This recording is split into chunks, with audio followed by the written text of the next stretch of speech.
Thank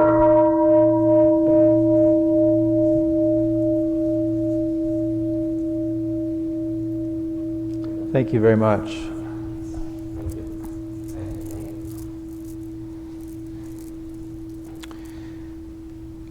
Before I launch into a talk about mindfulness and meditation and all of that,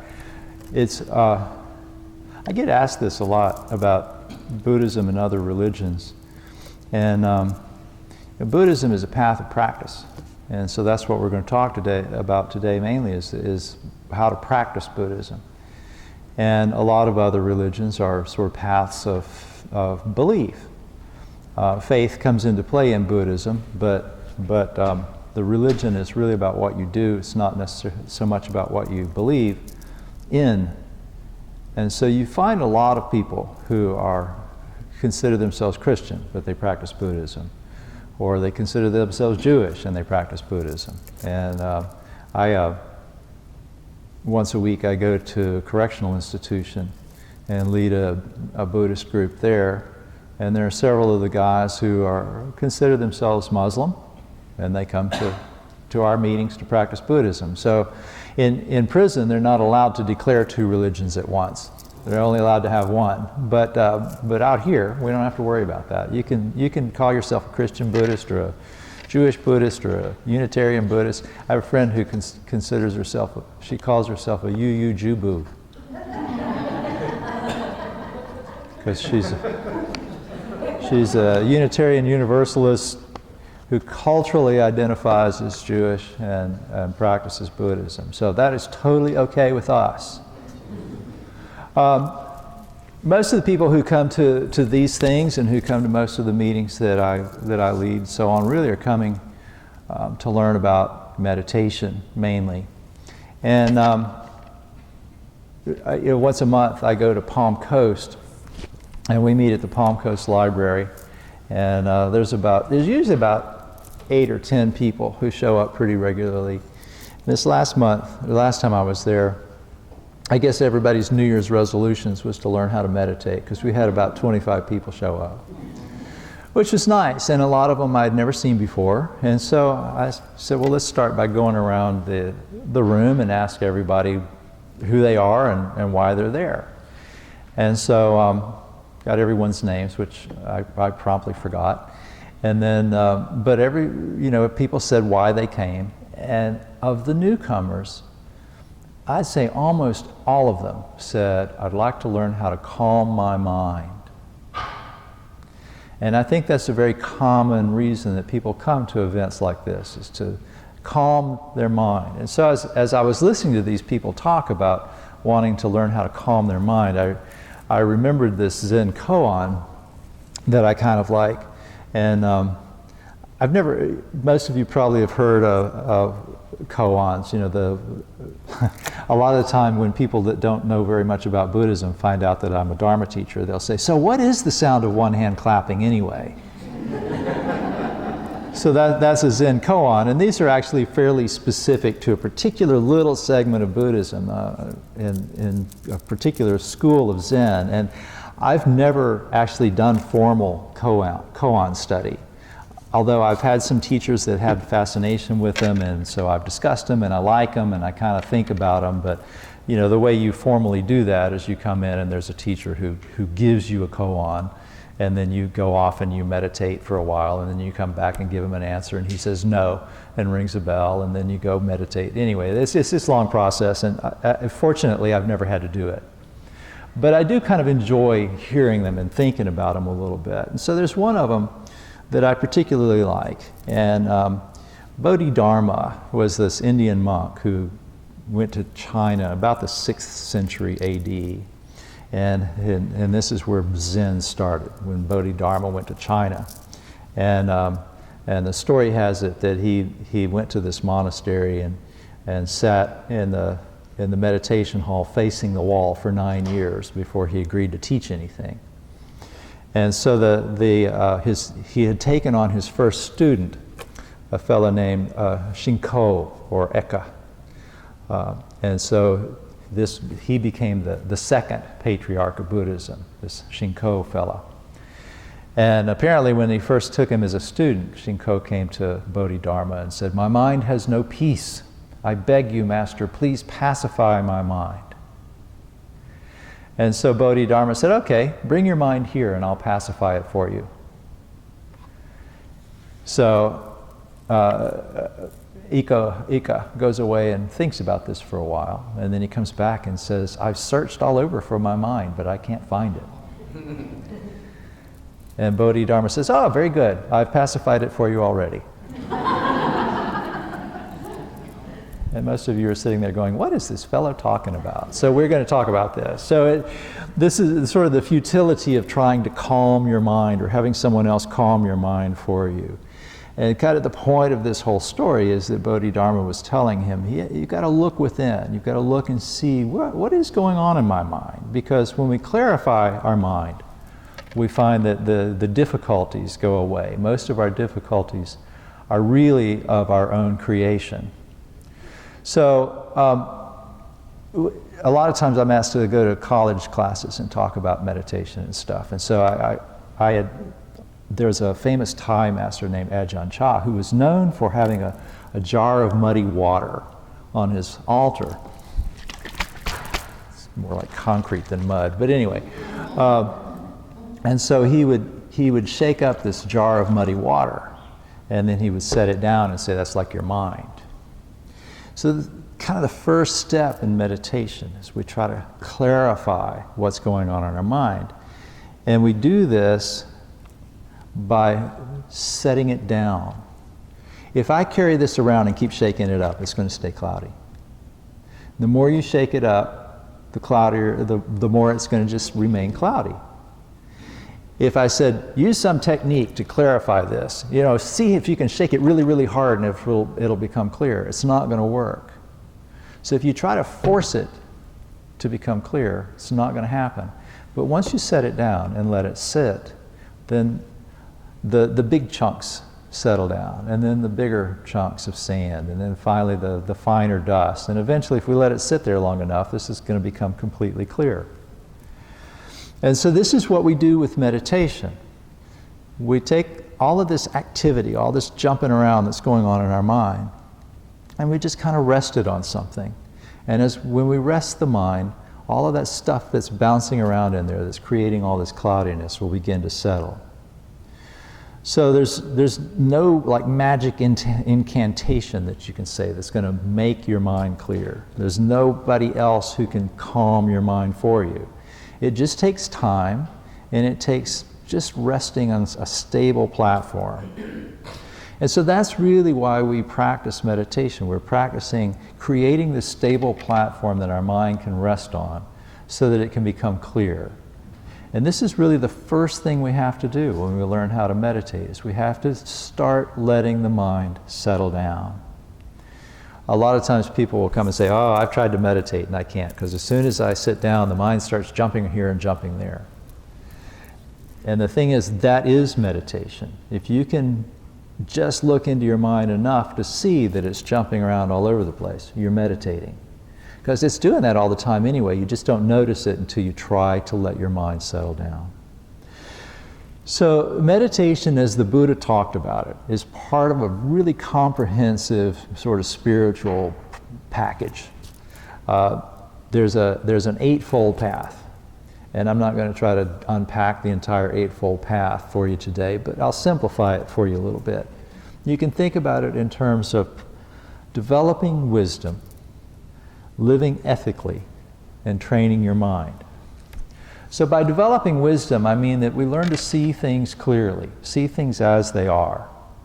And especially to see that the source of suffering is mainly not external. It's not the circumstances we find ourselves in, but it's the way our mind engages with those circumstances. Another way of looking at that is that your experience of life, and whether it's good or bad, pleasant or unpleasant, has very little to do with what happens to you. It has a great deal to do with where you put your attention. So learning to work with our attention and skillfully direct our attention is a big part of the reason that we practice meditation. So then the second part of cultivating wisdom is right intention or right resolve. We resolve to do the things that lead away from stress and lead toward non-suffering. And stress and suffering not just for ourselves, but for the people that we find ourselves sharing life with. And so then that kind of takes us to the ethical part of the path. We live compassionately. There's right speech, right action, right livelihood, and we could talk about what that means all day. But basically, we're living compassionately. We're living in a way where we refrain as much as possible from causing harm with our actions. And wisdom is kind of the forerunner of this. You need to know what that means before you can do it. And then you need those two things kind of working together to make that happen.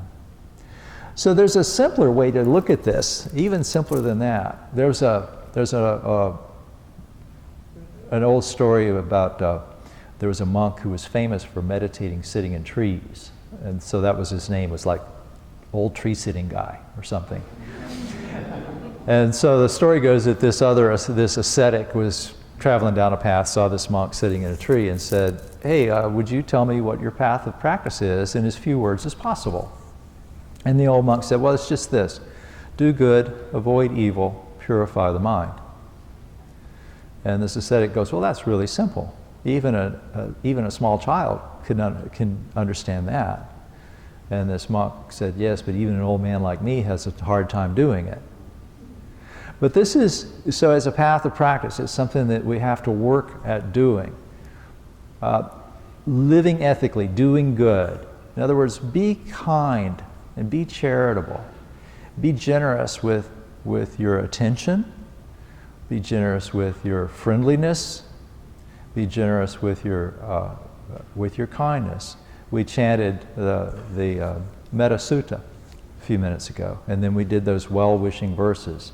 And that's basically cultivating this intention to be kind, even when someone is adversarial to us. We can give them our kindness anyway. That's an act of generosity.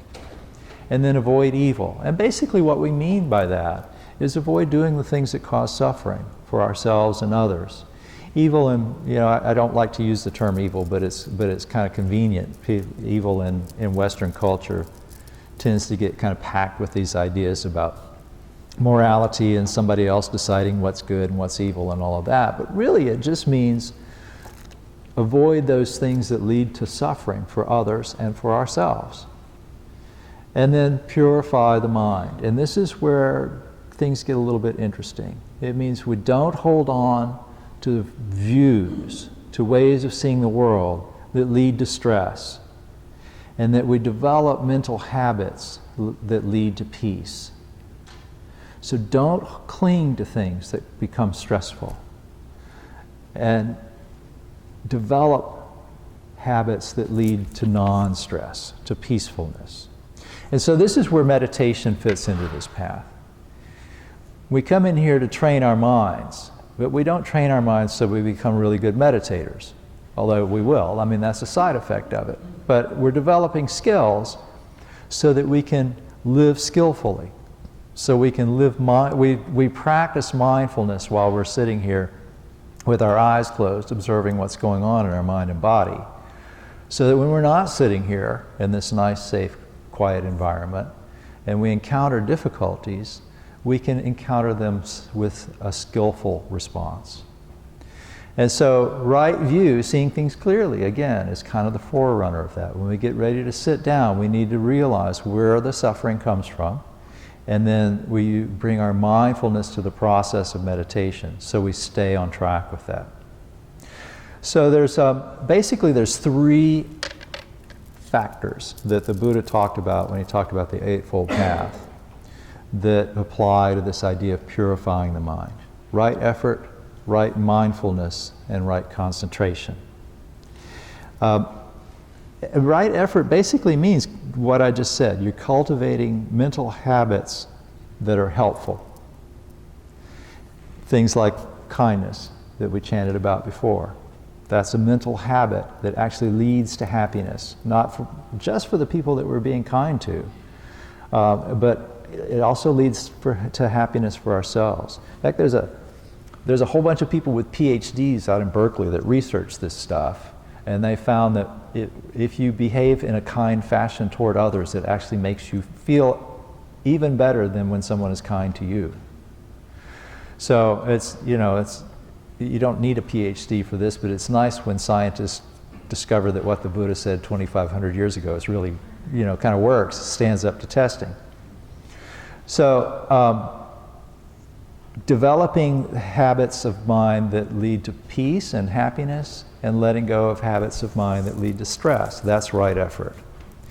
And then right mindfulness, and mindfulness is a big buzzword these days. You encounter that in a lot of different settings.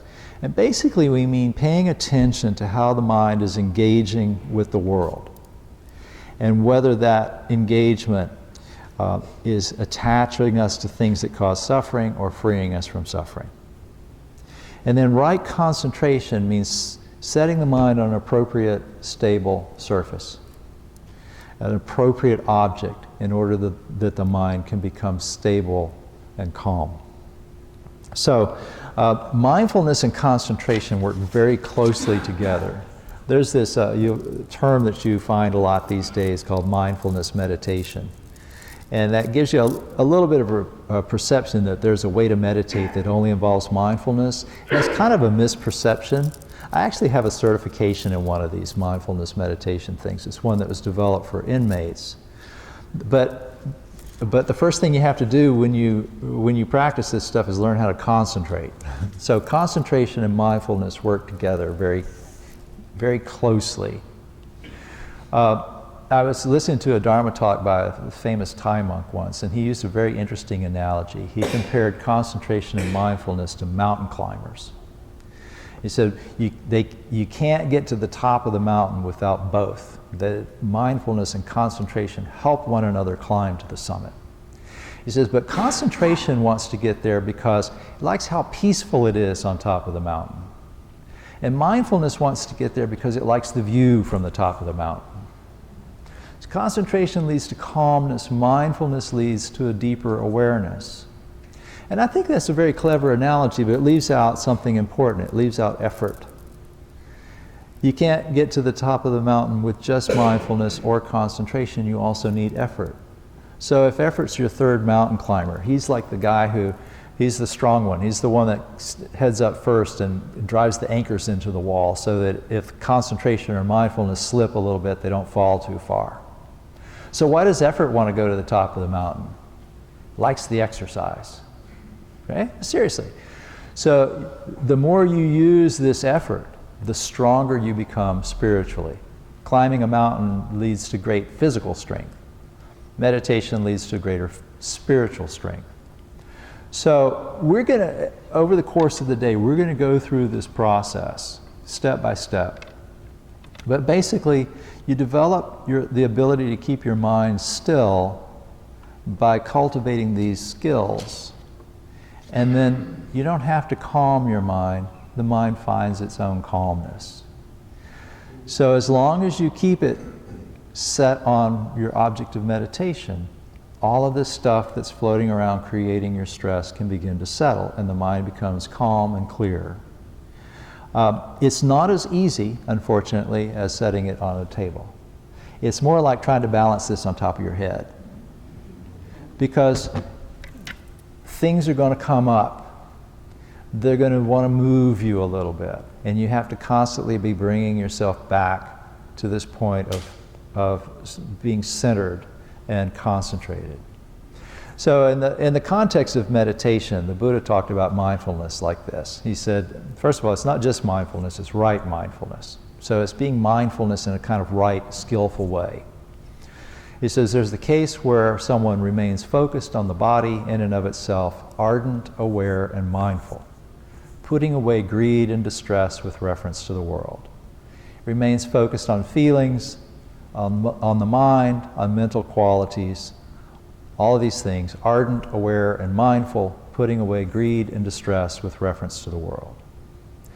So ardent, alert, and mindful, these are kind of qualities that we bring to this, to our ability to use our mind skillfully. So it's not just about being in the present moment, although that's a very important part of this. When we meditate on our breath, you want to do that one breath at a time. You can't meditate on the breath that's coming up. You can't meditate on a breath that's already gone. You got to meditate on this one. And so this means really becoming aware of what's happening in this particular moment as it's being lived. And that's very important, because that's the ability to do that while you're sitting on a cushion really becomes wonderful when you can do that when you're waiting in line at Publix, or when you're dealing with a difficult situation at work or something like that. If you can get out of worrying about what's getting ready to happen or ruminating about what already happened and be in this moment, the world really opens up to you a lot. So when we practice with this stuff, we're not just living in the present moment, we're remembering why we're here, and we're learning skills. We remember to use the mind carefully in a way that puts away greed and distress. In other words, doesn't engage in things that lead to attraction, doesn't engage in things that lead to aversion. So it's kind of like turning something on a lathe. You know what a lathe is? It's one of those things you put it in and it spins, and you can use the little chisel and create a table leg or something like that. When you're doing that, you have to be very much in the present moment. If you allow your mind to wander, you're going to make a mistake. It's a very active process, though. The mind becomes calm, but it becomes calm in a very active and engaged way. So you're bringing to the present moment these qualities that you've learned from previous experience. You don't just walk up and do something really complicated on a lathe the first day. You have to practice with it.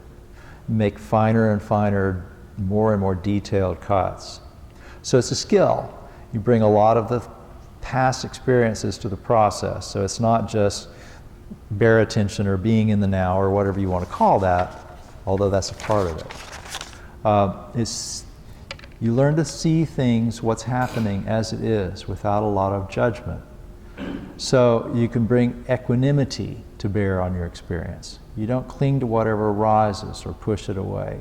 I'd say next to calming the mind, probably the next thing that people say to me most often is that they want to find a way to deal with some physical pain. And they've heard that meditation can help with that.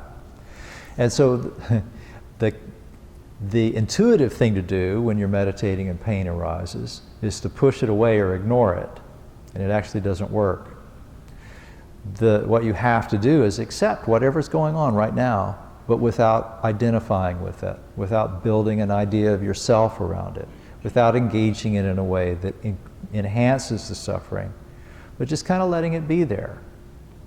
And then it's not my pain anymore. It's not something I have to worry about or anything, or judge myself by or anything like that. It's just a physical sensation.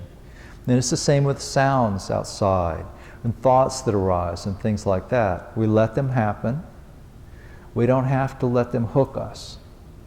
We don't have to throw them away. We let them come up, we let them go by coming back right here over and over again. So what you really want to develop is an ability to be aware of whatever arises and accept its presence, and then either use it or let it go, but without judging it, and most importantly, without judging yourself in the process. So you don't insist the phenomenon, whatever it is, the thought, the feeling, or whatever, not be there, or that it stick around. Sometimes really pleasant stuff comes up while you're meditating. You don't want to hold on to that either. It's just a conditioned phenomenon. Those things happen. Stay with your object of meditation. But keep in mind that what you're developing with meditation really is a way to live a deeper spiritual life. So you're really learning to kind of see things as they are and then live according to the way things are, not according to the way you want them to be or expect them to be. And one of the sort of the first thing to do is just kind of stop. Just kind of stop in the present moment and just be aware of what's going on. So when you're meditating and you suddenly notice that you've been thinking for a while, that's okay. Just stop and be aware of what's going on with you right now. And just come back to living your life one breath at a time.